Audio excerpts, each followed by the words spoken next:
sigurisë, pra ka ndikuar që të prishet ai balanci i krijuar për një kohë të gjatë në mes të fuqive, edhe ajo aspekti i mos prekjes kufive dhe territoreve të vendeve të tjera, pra invazioni rus në Ukrainë, dhe mund të themi këmbgulësia e tyre për të vazhduar me atë politikë hegemoniste në raport me Fqin, normalisht ka alarmuar të gjitha vendet e NATO-s, veçanërisht ato demokratike të cilat janë më të cenueshme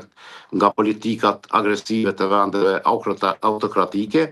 që të fillojnë të mendojnë pak më shumë për investime në sistemet e armatimit dhe në sistemet e mbrojtjes. Tamni veç që dim dhe jemi dëshmitar që për një kohë të gjatë fatkeqësisht Evropa ka hezituar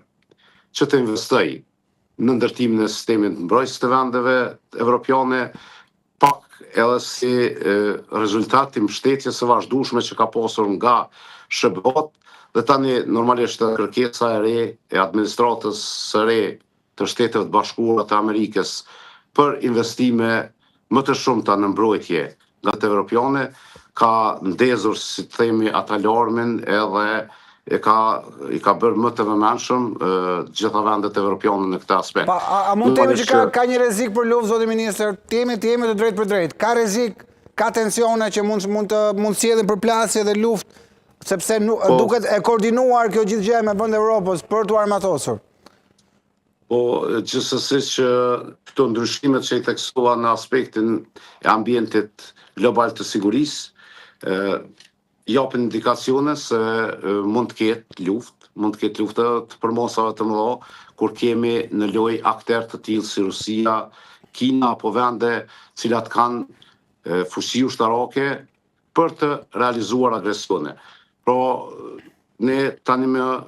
dihet botërisht që pas luftës së dytë botërore, kjo është periudha më e cenueshme në aspektin e sigurisë që ka ekzistuar nga pas lufta deri më tani. Zoti ministër, duke rikthyer një ndër marrëveshja, do doja komentin tuaj, ka pasur një koment nga Ministria e Jashtme e Kosovës për reagimet e Serbisë. Si patë ato reagime Serbisë? Po, për ne në Kosovë, kjo nuk ka qenë diçka e çuditshme.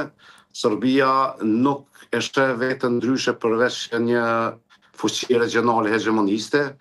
ku mbizotron mbi të tjerët, po është politike e njohur e saj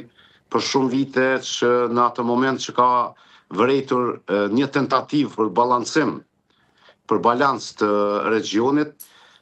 ka bërë si deklarime dhe ka bërë hapa të ndryshëm, pra vazhdon një qasje hegemoniste e Serbisë në raport me Fqin, vazhdon që Serbia vetë politika sërbe të mos shoh tjetër